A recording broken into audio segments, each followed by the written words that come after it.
Pada dasarnya, semua keberhasilan memerlukan latihan atau kebiasaan.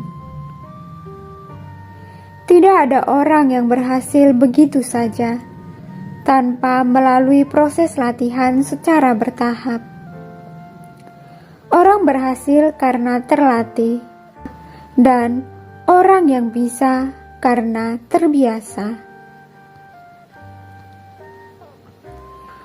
Begitu juga dalam agama Buddha. Untuk dapat benar-benar memahami ajaran Buddha, diperlukan latihan secara terus-menerus. Memahami Dhamma tidak bisa dicapai secara instan.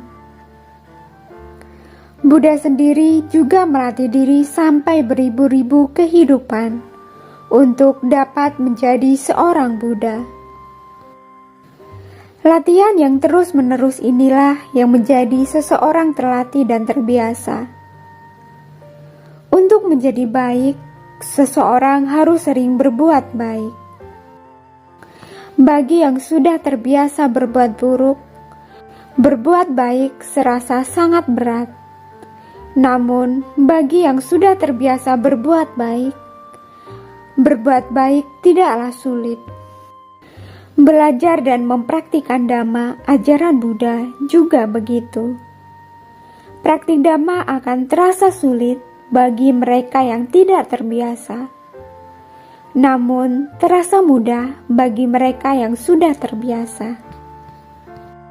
Oleh karena itu, Buddha selalu menganjurkan umatnya untuk selalu melatih diri di dalam kebaikan atau membiasakan diri untuk senantiasa berbuat kebaikan.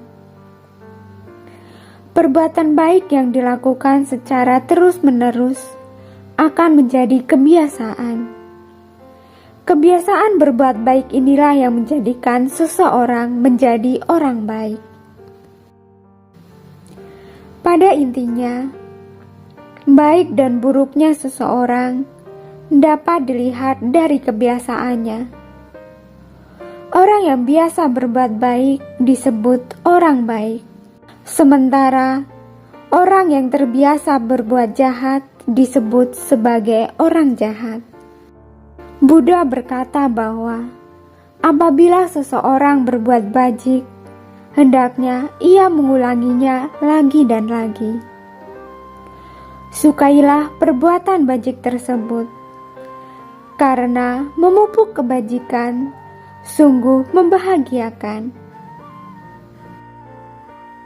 Kata lagi dan lagi adalah syarat untuk menjadikan seseorang terbiasa di dalam berbuat kebajikan.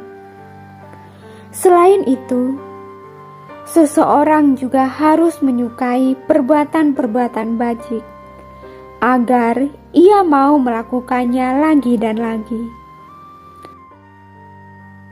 Ketika seseorang gemar berbuat bajik, maka sesungguhnya ia sedang memupuk kebajikan yang akan membuatnya memperoleh kebahagiaan, baik di kehidupan ini maupun di kehidupan selanjutnya. Berbuat baik akan terasa menyenangkan bagi mereka yang sudah terbiasa berbuat baik. Ketika seseorang sudah merasakan manfaat dari berbuat baik, ia menjadi bahagia dan selalu ingin melakukan kebaikan-kebaikan lagi. Ia akan menolak untuk melakukan perbuatan yang tidak baik, bukan karena takut atau karena iming-iming. Orang yang sudah terbiasa berbuat baik akan melakukan perbuatan-perbuatan baik dan menghindari perbuatan-perbuatan buruk atas dorongan kehendak masing-masing. Pikirannya selalu dipenuhi dengan hal-hal yang positif, sehingga apa yang dilakukannya pun juga perbuatan-perbuatan yang bermanfaat. Bagi orang-orang yang terbiasa berbuat buruk, perbuatan baik sangat terasa berat dan tidak menyenangkan. Orang yang terbiasa marah-marah, rata-rata sulit untuk menahan diri untuk tidak marah atau bersabar dengan kondisi yang ada. Orang yang sudah terbiasa mabuk-mabukan terasa berat untuk berhenti. Hal itu disebabkan karena kebiasaan. Kebiasaan buruk ini yang menjadikan seseorang sulit meninggalkan apa yang seharusnya tidak dilakukan.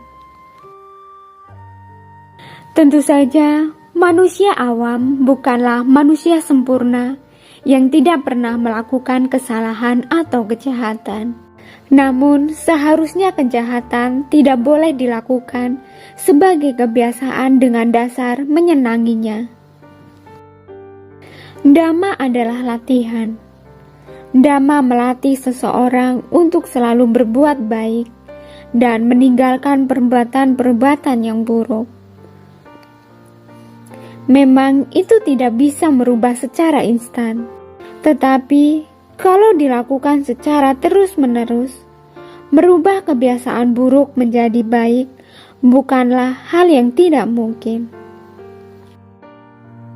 Seseorang yang sudah terbiasa berbuat jahat masih bisa diarahkan untuk meninggalkan kejahatan secara perlahan. Selagi masih ada kemauan dan usaha, itu bukanlah hal yang mustahil.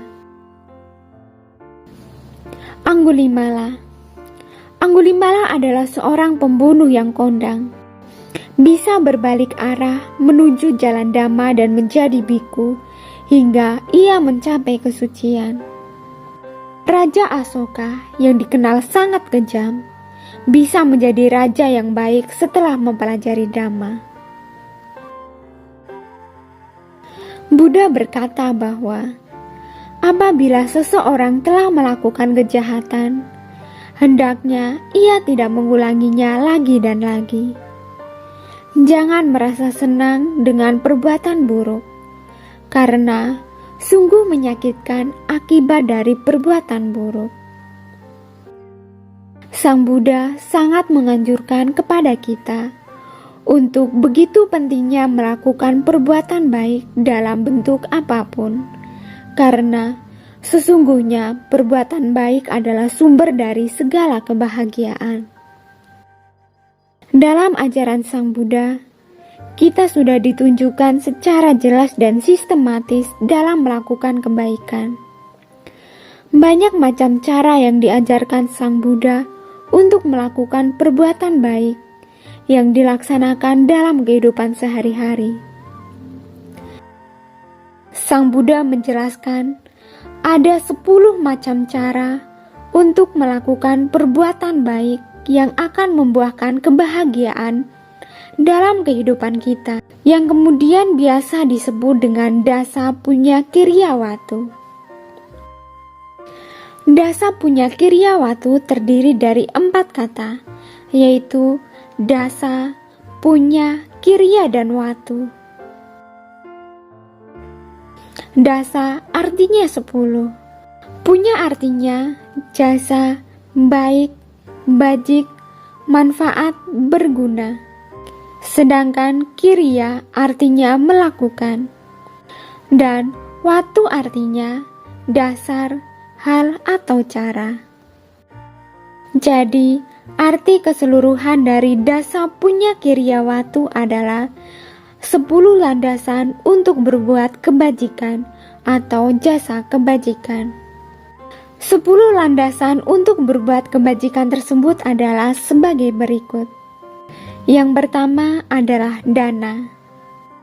Dana berarti beramal, memberi, membantu atau menolong makhluk lain tanpa mengharapkan balasan dari mereka yang telah menerima dana dari kita. Sang Buddha mengatakan bahwa orang yang telah berbuat baik akan mengalami kelahiran kembali di alam bahagia. Seperti di antara bangsawan, para brahmana, para berumah tangga yang makmur, bahkan di alam surga tusita atau di alam yama. Seorang pelaku kebajikan tentu akan membawa pengaruh terjadinya perubahan yang lebih baik dari berbagai situasi.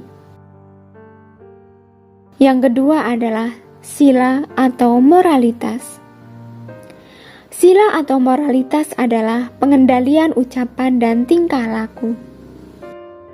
Kemoralan yang paling dasar adalah dengan menghindari pembunuhan makhluk hidup, pencurian, selingkuh, berbohong, dan mabuk-mabukan.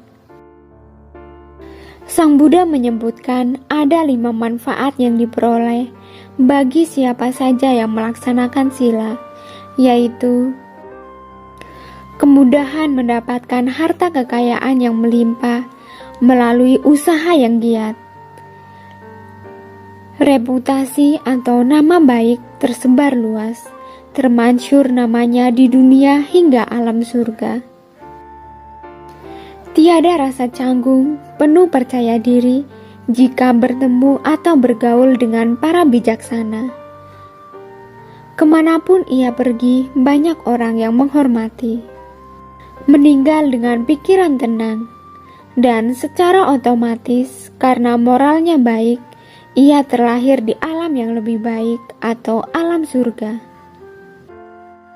Dengan moralitas itu pula, ia mampu mencapai padamnya kilesa, lenyapnya keserakahan, kebencian, dan kegelapan batin, sehingga kesempurnaan nibbana dapat terrealisasi di sini dan kini. Yang ketiga adalah bhawana, pengembangan batin atau meditasi. Yang keempat adalah apacayana, yaitu menghormati mereka yang lebih tinggi dari kita, dari segi usia, moralitas, integritas, kebijaksanaan, dan lain-lain. Yang kelima adalah weyawaca, melayani, menolong, membantu melakukan perbuatan baik yang bermanfaat bagi orang lain. Yang keenam adalah patidana, yaitu membagi jasa baik atau kebajikan dengan makhluk lain, khususnya kepada makhluk-makhluk di alam menderita yang memiliki hubungan karma dengan kita. Yang ketujuh adalah patanumodana, bergembira atas kebajikan yang telah dilakukan oleh orang lain. 8. Dhamma sawana, yaitu mendengarkan dhamma. Mendengarkan dhamma adalah perbuatan baik. Karena itu, pada saat mendengarkan dhamma di sana, hendaknya dilakukan dengan benar dan sungguh-sungguh agar mendapatkan manfaatnya. 9 adalah dhamma di sana. Dhamma di sana adalah membabarkan dhamma yang merupakan ajaran dari Sang Buddha. 10. Itijukama. Itijukama adalah meluruskan pandangan hidup. Hal ini adalah kebenaran dengan cara pandang kita, yang semula tidak mengakui adanya akibat dari perbuatan baik dan buruk, kemudian menjadi sadar tentang akibat perbuatan baik dan buruk dan sebagainya. Inilah 10 macam atau cara baik yang apabila dipraktikkan dalam kehidupan akan membawa banyak manfaat. Sungguh sangat luar biasa manfaatnya jika kita mempraktikkan semua perbuatan baik tersebut. Mulai sekarang, marilah kita memunculkan semangat hidup yang baru, karena begitu beruntungnya kita masih memiliki kesempatan untuk melakukan kebajikan dengan melaksanakan ajaran Sang Buddha. Mari kita gunakan kehidupan yang sangat singkat sebagai manusia ini untuk menambah kebajikan setiap saat, karena waktu akan terus berlalu tanpa kita sadari. Dan waktu yang baik adalah apabila kita bisa menggunakan waktu tersebut untuk melakukan perbuatan yang bermanfaat bagi kita maupun bermanfaat untuk makhluk lain. Semoga kita semakin maju di dalam Dhamma dan terus bersemangat untuk mempraktikkan Dhamma ajaran Sang Buddha. Terima kasih sudah menonton. Semoga bermanfaat dan semoga Anda berbahagia.